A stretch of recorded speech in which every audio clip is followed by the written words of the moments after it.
الرجیم بسم اللہ الرحمن الرحیم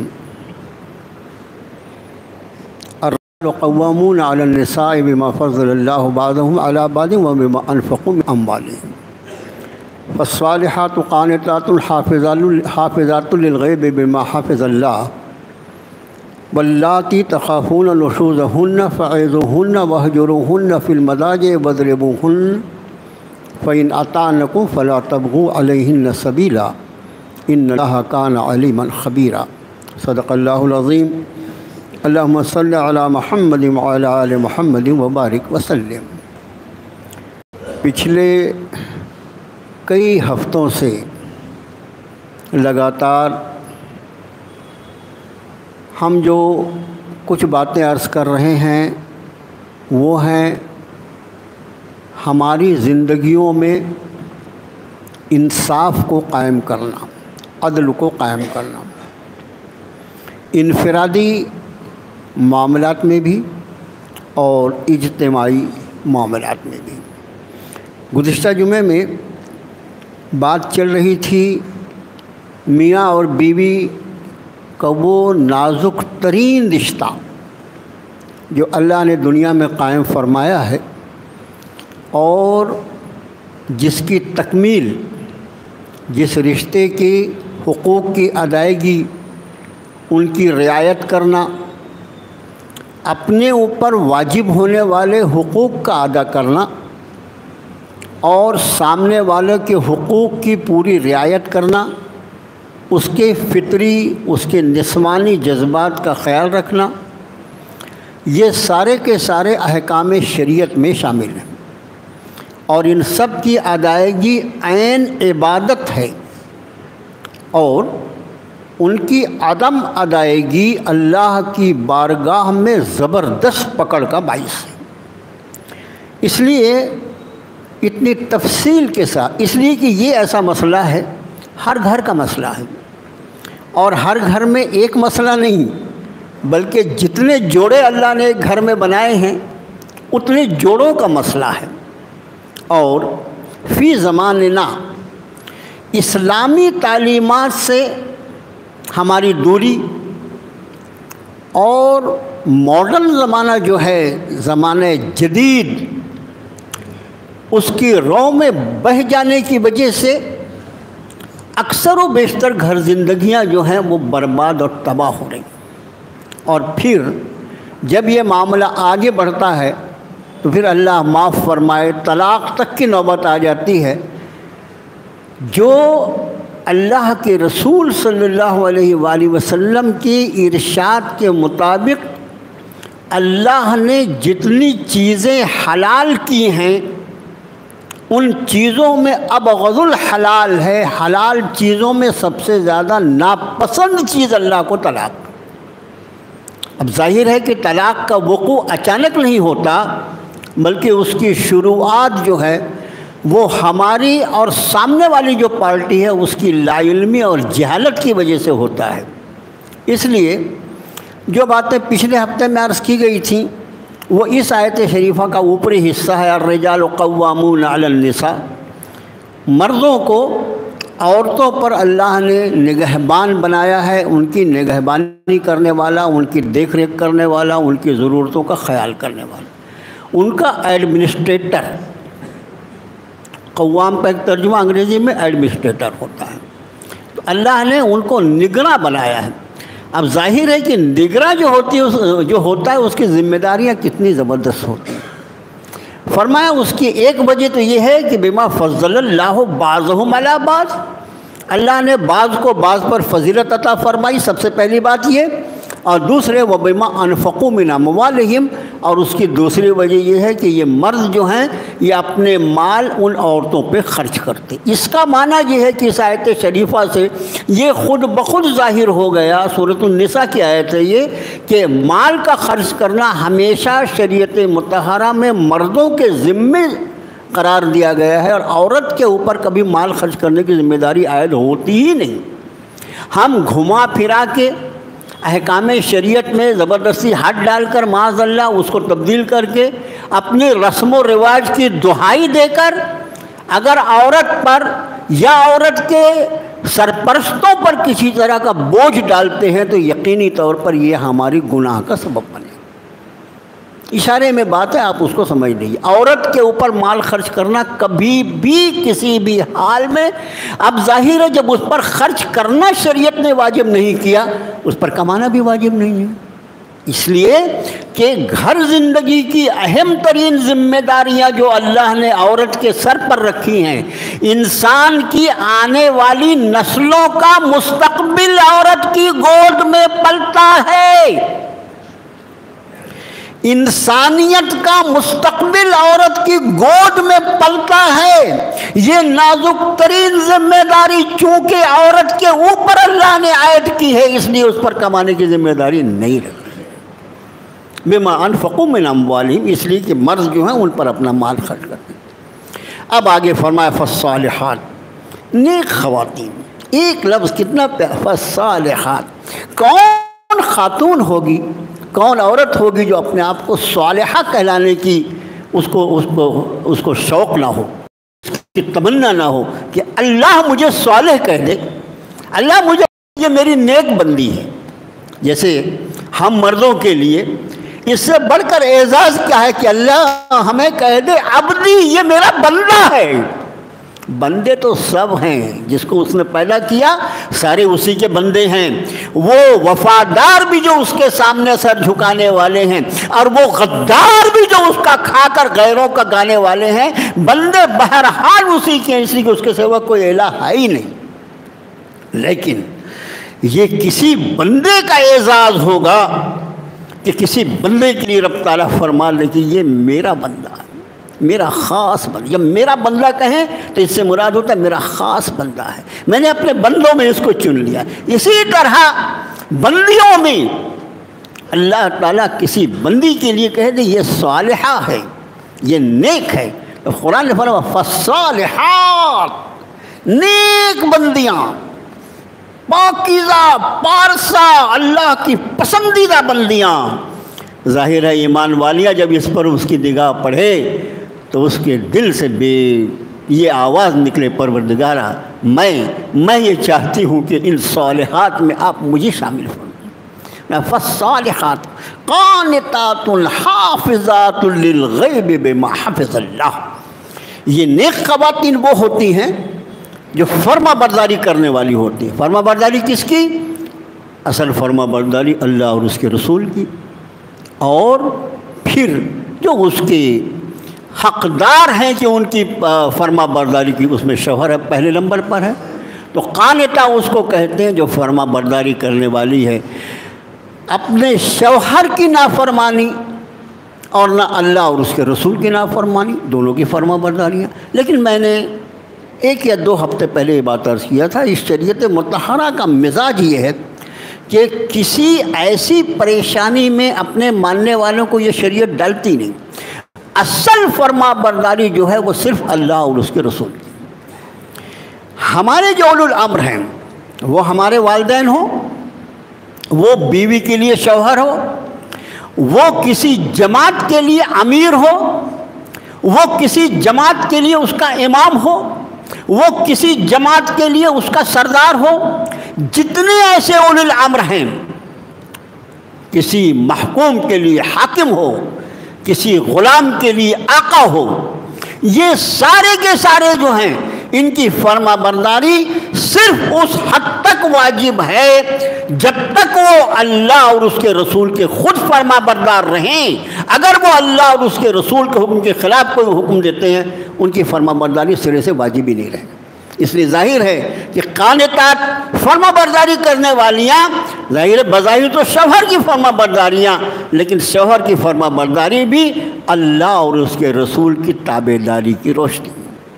فالصالحات قانتات حافظات للغیب بما حفظ اللہ، اور اللہ کی دی توفیق کی روشنی میں حفاظت کرنے والیاں، اپنی عزت، اپنے ناموس اور اس کے ساتھی شوہر، اس کی جان، مال، عزت، آبرو، ہر چیز کی حفاظت کرنے والیاں. ایک لفظ حافظات، حفاظت کرنے والیاں. اب آگے کا جو مضمون جو شروع ہوتا ہے، جہاں پچھلے ہفتے بات رکی تھی، فرمایا واللاتی تخافون نشوزہن۔ اب ایسی عورتیں جن کی بدخوئی، دیکھو اللہ نے ہر انسان کو الگ الگ بنایا. ہم جتنے بیٹھے ہیں نا، ہم سب کی سوچ اللہ نے الگ بنایا، ہم سب کی فطرت اللہ نے الگ، سب کی الگ الگ ہے. اب جتنا ہر انسان کو جب الگ الگ بنایا تو ظاہر ہے انسانی سماج جو چلے گا وہ ایڈجسٹمنٹ پہ چلے گا. انسانی سماج ایڈجسٹمنٹ پر چلے گا. میں اور میری سوچ، اس سوچ کا آدمی پوری سنسار میں کہیں کوئی نہیں ملے، سب ایک دوسرے سے الگ ہے. اللہ نے سب کو الگ الگ بنایا. یہ اللہ کی تخلیق کی ایک شان ہے، اللہ کی تخلیق کی ایک شان ہے. آپ جانتے ہیں اس بات کو، آدمی کا چہرہ جو 6x6 انچ کا رہتا ہے، کتنا چھوٹا سا چہرہ ہے، لیکن کروڑہا کروڑ اور اربہا ارب انسان اس وقت زمین پر بستے ہیں، لیکن میرے اللہ نے کسی کی صورت ایک دوسرے سے ملتی ہوئی نہیں بنائی. ایسا تخلیق کرنے والا ہے. آپ مکان بناتے ہیں، کیسا بناتے ہیں؟ مکان بناتے ہیں، بہت بڑے سول انجینئر ہیں نا آپ. مکان کیسا بناتے ہیں؟ سب مکان ایک ہی جیسے، تھوڑا سا اس کی کھڑکی کو گول کر دیا، تھوڑا دروازہ کو آڑا کر دیا، ترچھا کر دیا، اس کے علاوہ کیا کرتے ہیں؟ سارے مکان ایک جیسے، مساجد ایک جیسی، سب ایک جیسے. ہم کو یہ آتا نہیں، ہماری عقل کے، ہماری دسترس کے باہر ہے. لیکن وہ ایسا خلاق العلیم ہے کہ سب کی صورتیں اس نے الگ بنایا. صورت، ارے یہ جو تھمب امپریشن ہے نا، انگوٹھا، سارے دنیا کے انسانوں کے انگوٹھے کے نشانات اس نے الگ بنائے ہیں. یہی وجہ ہے کہ تھمب امپریشن سے آدمی پہچانا جاتا ہے. جتنے خرب لوگوں کو پیدا کیا، سب کے اتنے سے انگوٹھے کے نشانات کو الگ بنایا ہے. ایسا خلاق العلیم، ایسا تخلیق کرنے والا اللہ ہے جس کو ہم سجدہ کرتے ہیں. ایسا اللہ ہے. اب ظاہر ہے جب اس نے ہر چیز الگ بنائی، ہر انسان کے جسم کی بو الگ ہوتی ہے. آپ کو حیرت ہوگی، ہر انسان کے جسم کی بو، ایک خاص مہک ہوتی ہے ہمارے بدن میں. آپ کو معلوم ہے کہ وہ جو کھوجی کتے ہوتے ہیں، چور کو پکڑنے والے، ان کا کیا ہوتا ہے؟ چور کی کوئی ہاتھ لگائی ہوئی چیز ان کے ہاتھ لگ جائے، اس کو اگر اس کو سنگھا دیا جائے تو اس مہک کا آدمی جہاں کہیں ہوگا، ہزاروں میں بھی ہوگا، تو وہ اس کو برابر ڈھونڈ کے نکالے گا. اس کا معنی یہ ہے کہ جس طرح ہر انسان کا تھم امپریشن الگ ہے نا، اسی طرح ہر انسان کے جسم سے آنے والی بو اللہ نے الگ بنائی. پھر مزاج کیسے ایک جیسے ہو سکتے میرے بھائی؟ مزاج کیسے ایک جیسے ہو سکتے؟ تو رب نے فرمایا کہ وَإِنْ خِفْتُمْ وَاللَّاتِي تَخَافُونَ نُشُوزَهُنَّ فَعِظُوهُنَّ. وہ نافرمانی کریں، وہ بد اخلاقی سے پیش آئیں تو فَعِظُوهُنَّ، ان کو ذرا نصیحت کرو، سمجھاؤ، بجھاؤ. ساری دنیا میں واز کرتے پھرتے، ذرا آپ بیوی پہ بھی واز کرو نا. اور میں نے یہ بات آپ سے عرض کیا تھا کہ واز لفظ جو ہے عربی میں، اس کی بنیاد جو ہوتی ہے وہ دل کے اندر وہ جذبہ خیر ہوتا ہے جس کو ہم خیر خواہی کہتے ہیں. اس کی خیر خواہی سب سے پہلے ہمارے سامنے ہوگی، تب ہم کسی کو واز کہہ سکیں گے. تو اس کا معنی یہ کہ اپنے بیوی کی خیر خواہ بن کے اس کو سمجھاؤ بجھاؤ. اب کچھ عورتیں ایسی ہو سکتی ہیں کہ بار بار سمجھانے کے بعد بھی ان کے سمجھ میں نہیں آتا. قرآن نے کہا وَهْجُرُوهُنَّ فِي الْمَضَاجِعِ. وَهْجُرُوهُنَّ، جن کو عربی زبان آتی ہے وہ دیکھیں، وَهْجُرُوهُنَّ فِي الْمَضَاجِعِ، ان عورتوں کو ان کی خوابگاہوں میں اکیلی چھوڑ دو. ظاہر ہے میاں بیوی ایک ہی کمرے میں سوئیں گے، ایک جگہ آرام کریں گے. کسی شادی شدہ عورت کے لیے اگر شوہر اپنا بستر الگ کر لے تو اس پر نفسیاتی طور پر وہ اس کے لیے ایک ایسی سزا ہے کہ ایک سمجھدار خاتون اس کو کبھی بھی برداشت نہیں کرے. یہ کس لیے ہے؟ شریعت کا یہ حکم ہے اپنی ناراضگی کو ظاہر کرنے کی. میں تم سے ناراض ہوں. کس لیے ہے؟ اپنی ناراضگی، میں تم سے ناراض ہوں. وَهْجُرُوهُنَّ، انہیں چھوڑ دو. وَخْرُجُوهُنَّ نہیں کہا. عربی جاننے والے یہ نہیں کہا ان کو نکال کے باہر کر دو، چل نکل کمرے میں سے، دروازہ بند کر دیا. یہ بیوقوفی نہیں کرنا ہے، الٹے کام نہیں کرنا. ہم لوگ کیا ہے، حکم ایک رہتا ہے، کام الٹے کرتے ہیں۔ وَهْجُرْهُنَّ فِي الْمَضَاجِعِ، تو خود کمرے سے باہر نکل، اس کو اکیلا چھوڑ کمرے میں، تب اس کو احساس ہوگا کہ میرے شوہر نے مجھ کو کیوں چھوڑ دیا۔ وہ چاہے گی کہ نہیں آپ کمرہ چھوڑ کے مت جائیے، میری کیا غلطی ہوگی، میں اس کو درست کر لوں گی۔ انداز دیکھو کہ نفسیاتی طور پر شریعت مطہرہ کیسا علاج تجویز کرتی ہے۔ ان کو نکال دے گا، مسئلہ بگڑ جائے گا، الٹا ہو جائے گا معاملہ۔ اور پھر اس کو کمرے میں چھوڑنے کا مطلب یہ بھی نہیں کہ اپنا بوریا بستر لے کے مسجد امان اللہ میں آ کے ڈال دے، ارے وہاں موجود رہنا ضروری ہے تاکہ اس بچی کو، اس خاتون کو اپنی غلطی کا احساس ہو تو وہ اپنی غلطی کو قبول کر کے اپنے معاملات کو درست کرے۔ وَهْجُرُوهُنَّ فِي الْمَضَاجِعِ، انہیں خوابگاہوں میں چھوڑ دو۔ اور اس کے بعد بھی اگر بات نہ بنے، اب یہاں تک جب بات آئے گی تو میں سمجھتا ہوں 100 میں سے 95 ایسے معاملات ہوں گے کہ انشاءاللہ سمجھ جائے گی۔ نہیں آپ ایسا کیوں کرتے ہیں، میں اپنے آپ کو درست کر دیتی ہوں، بات ختم ہو گئی۔ بعد میں آیت کے آخری حصے میں جو حکم ذرا اس کو دیکھیے گا۔ اس کے بعد فرمایا کہ کوئی 5% ایسی بھی ہو سکتی ہے جو کسی طرح ماننے کو تیار نہیں۔ بعض اتنی ہٹ دھرم، اچھا ہم کم ہٹ دھرم ہیں کیا؟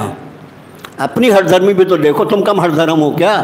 ہٹ دھرمی پہ آ گئے کہ مسجد میں نہیں آئیں گے تو آئے کیا آج تک؟ تبلیغ جماعت کی پوری بیچارے کی محنت صرف ایک ہے اس جماعت کی کہ بے نمازی کو مسجد سے جوڑو۔ اتنی محنتوں کے بعد بھی 95% طبقہ ہٹ دھرمی پہ اڑا ہوا ہے، آیا کیا مسجد میں؟ تم خود ہٹ دھرم کم ہو کیا؟ اس کی ہٹ دھرمی کی بات کرتے ہو، ہے ہٹ دھرم۔ اب قرآن نے کہا اب اس کی بات بھی نہیں مانتی، فرمایا فَضْرِبُوهُنَّ، پھر ان کو ہلکی مار مار۔ ضربہ لفظ جو ہے عربی زبان میں ایک ہی کام کے لیے 10 الفاظ ہوتے ہیں۔ ضربہ کا لفظ جو وہ ہمیشہ ہلکی مار کے لیے استعمال۔ جب رب تعالیٰ نے حکیم کون ہو سکتا ہے، اپنی بعض بندیوں کو انہوں نے پیدا کیا نا، ان کی ہٹ دھرمی کی وجہ سے رب تعالیٰ نے جب یہ اجازت مرحمت فرمائی کہ فَضْرِبُوهُنَّ، انہیں ہلکی مار ماری جا سکتی ہے، رحمت للعالمین صلی اللہ علیہ وسلم نے اس کی حدود مقرر کر دی۔ فرمایا میں منع کرتا ہوں کسی انسان تو کیا کسی جانور کے چہرے پر کبھی مت مارنا۔ ہماری ایک عادت کیا ہے، بچہ ہو بڑا ہو کسی کو مارنا تار سے اس کے منہ پر مارتے ہیں۔ یاد ہے کیا یہ حکم معلوم ہے؟ اللہ کے رسول صلی اللہ علیہ وسلم نے کسی کے چہرے پر مارنے سے منع فرمایا ہے، اور اس کی وجہ کیا بیان فرمائی، کیا وجہ فرمایا؟ یہ چہرہ جو اللہ کی بارگاہ میں جھکایا جاتا ہے، اس چہرے کو تو سزا دینے کا تجھے حق نہیں ہے۔ ہم سجدے میں کس چیز کو، اپنے چہرے کو اللہ کی بارگاہ میں نکالتے ہیں۔ اللہ کے رسول صلی اللہ علیہ وسلم منع فرمایا۔ اللہ کے لیے اس امت مسلمہ کو یہ ذہن میں رکھنا چاہیے، بیوی نہیں کسی کے بھی چہرے پر مارنا منع ہے شریعت مطہرہ، ہم کو معلوم ہی نہیں۔ بچے کو بھی جب بھی ہم کو تعریف کرنا سیدھا اس کے منہ پر ہی مارتے ہیں۔ اساتذہ بھی، حفاظ بھی، علماء بھی چہرے پر پہلے مارتے ہیں۔ اللہ کے رسول صلی اللہ علیہ وسلم منع فرمایا۔ پھر آپ نے فرمایا کبھی ایسی مار مت مارنا کہ جسم پر نشان باقی رہ جائے، اور اس کی وجہ یہ بیان فرمائی رحمت للعالمین نے کہ اگر تیری کبھی ضرب کی وجہ سے اس کے جسم پر نشان باقی رہ گیا، تیرے معاملات درست ہو جائیں گے، اور جب اس کی نگاہ اس زخم پر پڑے گی تیری بد اخلاقی یاد آئے گی اور تیرے گھر کے معاملات خراب ہو جائیں گے۔ اس کا معنی چہرے پہ نہیں مارنا ہے، اس طرح نہیں مارنا ہے کہ اس کو کسی طرح کا نشان پڑے۔ ہمارے ہاں جو ہاکی اسٹک سے پیٹا جاتا ہے، میرے بھائیوں ایک بچی میرے پاس لائی گئی، صرف اس کے جسم کا حصہ جو میں دیکھ سکتا تھا، اس کے یہ حصے، اس کا چہرہ، اس پر اول پڑے ہوئے تھے، اول، اور اس بچی نے یہ بتایا تھا کہ اس کے شوہر نے اس کو بیلٹ سے پیٹا۔ بیلٹ سے مارنا جو ہے یہ ایک مسلمان کو زیب دیتا ہے۔ میرے بھائیوں مارنے کی جو اجازت ہے اس کو زخمی کرنے کے لیے نہیں، اس لیے کہ نبی کریم صلی اللہ علیہ وسلم نے زخم سے منع فرمایا، اس کے چہرے کو زخمی کرنے کے لیے نہیں، اس لیے کہ چہرے پہ مارنے کو منع کیا۔ مارنا صرف تعذیب کے لیے ہے، اس کو اس کے غلطی کا احساس دلانے کے لیے ہے، اس کو زخمی کرنے کے لیے نہیں ہے شریعت کے مطابق۔ اس کے جسم پر اول پڑ جائے، اس کے ہاتھ پیر توڑ دیے جائیں، شوہریت اتنی زیادہ آ گئی تمہارے آگ میں، کل کیا ہوگا جب رب العالمین کی بارگاہ میں کھڑا کیا جائے گا؟ وہ حدیث میں معلوم ہے کہ اگر کسی سینگ والی بکری نے بغیر سینگ والی بکری کو مارا ہوگا تو رب کائنات اس یوم الدین میں، اس انصاف کے دن میں، اس بغیر سینگ والی بکری کو سینگ عطا فرمائیں گے تو بھی اپنا بدلہ لے لے، اس لیے کہ آج انصاف کا دن ہے۔ اگر بکری کے ساتھ یہ انصاف ہوگا تو جس شوہر نے اپنی بیوی کو زخمی کیا ہوگا، اس مردوں شوہر کا حشر کے میدان میں کیا بنے گا، اس دنیا میں وہ سوچ کے رکھے۔ شوہریت بہت زیادہ آنگ میں نہیں آنا چاہیے، حقوق ہیں، لیکن سامنے والی جو ہے وہ پانی کا گھڑا لے کے نہیں گھسی ہے، اس کو جس رب نے تیرے دروازے پر بھیجا ہے وہ بھی اپنے حقوق لے کر آئی ہے، وہی اللہ اس کا رب ہے جو تیرا رب ہے، اس نے اگر اس کو تیرے نکاح میں دیا ہے تو اس کے ساتھ اس کے حقوق بھی تیرے پر واجب کیے۔ وَاضْرِبُوهُنَّ علماء کے نزدیک، امام شافعی رحمۃ اللہ علیہ، ان کے نزدیک یہ ہے کہ اگر بیوی کو کبھی مارنے کی نوبت آ جائے تو اس کا دوپٹہ لے کر، اس کے دوپٹے کو موڑ کر اس دوپٹے سے اس کو مارا جائے۔ ظاہر ہے یہ صرف تعذیب ہوگی، کیا بیکار کا کام کرتی ہو، یہ کام تم کو کرنا چاہیے۔ بعضوں کے نزدیک یہ ہے کہ مسواک سے اس کو مارا جا سکتا ہے، مسواک سے کتنی مار لگے گی اس کو؟ اس کا معنی میں جو بار بار تعذیب کا لفظ، تعذیب اس لفظ کو کہتے ہیں میرے بھائیو، کسی کو ادب دلانے کے لیے، اس کی بھول کا احساس دلانے کے لیے اس کو تعذیب کہا جاتا ہے۔ اور ہمارے یہاں ایک لفظ تعزیر ہوتا ہے، ایک لفظ تجریح ہوتا ہے، کسی کو مجروح کرنا ہے، کسی کو زخمی کرنا ہے، الگ الفاظ ہیں عربی میں۔ یہ فَاضْرِبُوهُنَّ۔ اب آخری حکم جس پر بات ختم ہوگی، فَإِنْ أَطَعْنَكُمْ فَلَا تَبْغُوا عَلَيْهِنَّ سَبِيلًا، فَإِنْ أَطَعْنَكُمْ فَلَا تَبْغُوا عَلَيْهِنَّ سَبِيلًا۔